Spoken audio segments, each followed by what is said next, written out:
शिवराज सिंह चौहान कर रहे हैं प्रेस कॉन्फ्रेंस, सुन लीजिए क्या कुछ कह रहे हैं। और श्री राजेंद्र शुक्ल जी को बहुत बहुत बधाई देता हूं, उनका अभिनंदन करता हूं। हमारे वरिष्ठ नेता श्रीमान नरेंद्र सिंह तोमर जी विधानसभा के अध्यक्ष होंगे, उनका भी बहुत बहुत अभिनंदन। मुझे पूरा विश्वास है हमारे वरिष्ठ नेता श्रीमान नरेंद्र सिंह तोमर जी विधानसभा के अध्यक्ष होंगे, उनका भी बहुत बहुत अभिनंदन। मुझे पूरा विश्वास है कि मुख्यमंत्री श्री मोहन यादव जी के नेतृत्व में भारतीय जनता पार्टी की सरकार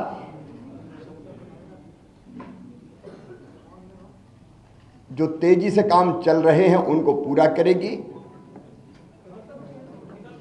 लोक कल्याणकारी योजनाओं को लागू करेगी और प्रगति और विकास की दृष्टि से मध्य प्रदेश नई ऊंचाइयां छुएगा। मैं सदैव उनको सहयोग करता रहूंगा, लेकिन आज मेरे मन में एक संतोष का भाव है। 2003 में उमा जी के नेतृत्व में भारी बहुमत से भारतीय जनता पार्टी की सरकार बनी थी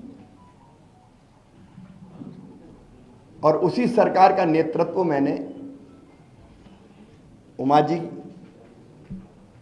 तिरंगा यात्रा और तिरंगा वाला जो हमारा उनका प्रकरण था, उसके बाद उन्होंने पद छोड़ा था और फिर श्रीमान गौर साहब के नेतृत्व में सरकार चली, फिर मैंने सरकार संभाली। उमा जी के नेतृत्व में कार्यकर्ताओं के परिश्रम से वो सरकार बनी थी। 2008 में हम फिर सरकार वापस लेके आ पाए जनता के आशीर्वाद से। 2013 में फिर भारतीय जनता पार्टी की सरकार भारी बहुमत से बनी। 2018 में वोट हमें ज्यादा मिले, लेकिन सीटों के गणित में हम पिछड़ गए थे, लेकिन बाद में फिर हमने सरकार बनाई। और आज जब मैं यहां से विदाई ले रहा हूं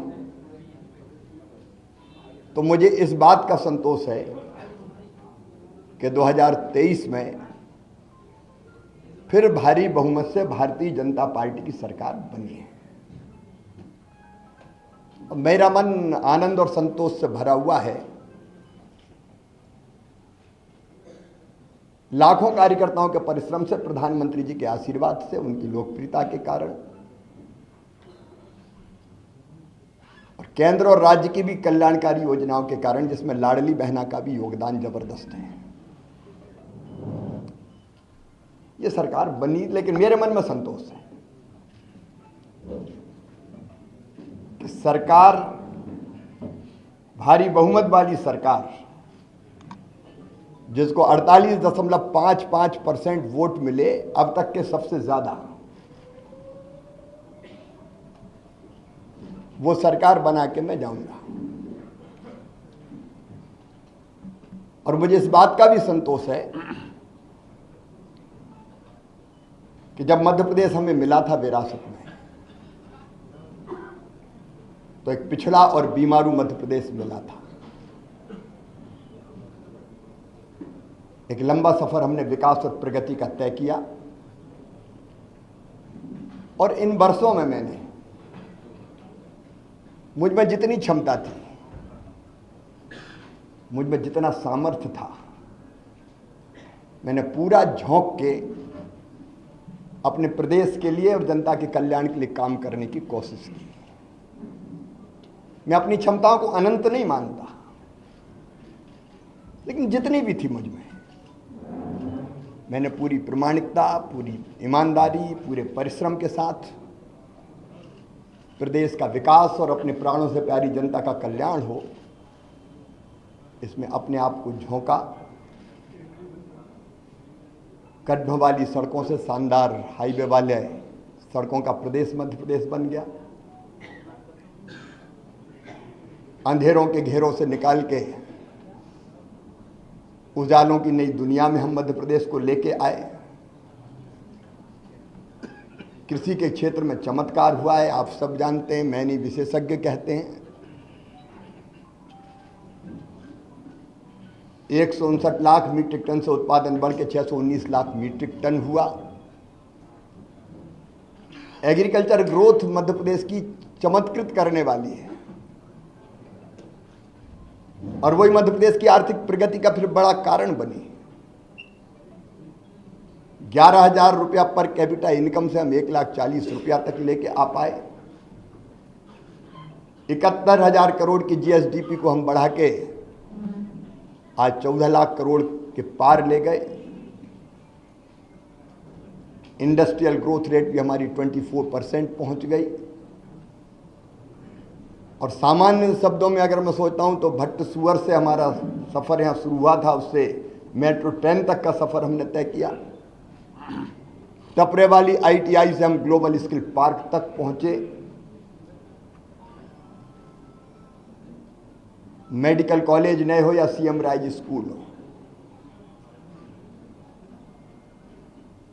टूरिज्म के क्षेत्र में काम करना हो या सांस्कृतिक पुनरुत्थान का एक नया दौर प्रारंभ करना हो, जिसमें महाकाल महालोक से लेके देवी लोक और एकात्म धाम जैसे केंद्र स्थापित हुए, ये सारे काम मेरे मन को संतोष देते हैं और लगता है कि हम कुछ सार्थक कर पाए। लेकिन इसके साथ 2 चीज़ों का उल्लेख मैं और करूंगा। एक, महिला सशक्तिकरण मेरे लिए वोट प्राप्ति का जरिया नहीं है, वो मेरी अंतरात्मा से निकला।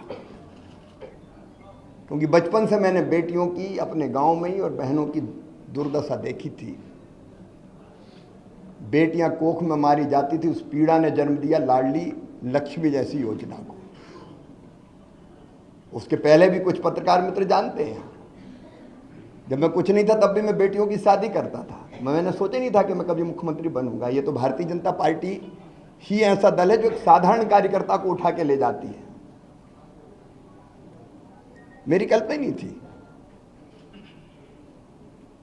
लेकिन बनते ही लाडली लक्ष्मी कन्या विवाह, 50% रिजर्वेशन स्थानीय निकाय के चुनाव में हो या गवर्नमेंट सर्विसेज में 35% तक रिजर्वेशन को पहुंचाना हो, या संपत्ति की खरीद में स्टाम्प शुल्क की कमी हो, या फिर लाडली बहना जैसी और संबल जैसी योजना हो। वो योजना बना के अपनी बहनों की जिंदगी में और बेटियों की जिंदगी में हम खुशी के पल ला पाए।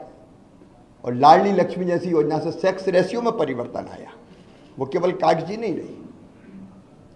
और जब 2017 में मैंने आहार अनुदान योजना शुरू की थी बेगा भारिया शहरिया बहनों के लिए, और जब पोषण का स्तर सुधरा तो वो लाडली बहना की आधार अगर बनी तो वो योजना बनी, और उसके कारण भी बहनों की जिंदगी में जो परिवर्तन आए वो अद्भुत है। और दूसरा, आप देखेंगे खेती के क्षेत्र में केवल सिंचाई ने चमत्कार तो किया ही, लेकिन 0% ब्याज पे कर्जा देने से लेकर बोनस जैसी अवधारणा लाभकारी मूल्य देने के लिए हमने शुरू की। और किसानों के लिए भी हम काफी काम कर पाए। गरीबों के लिए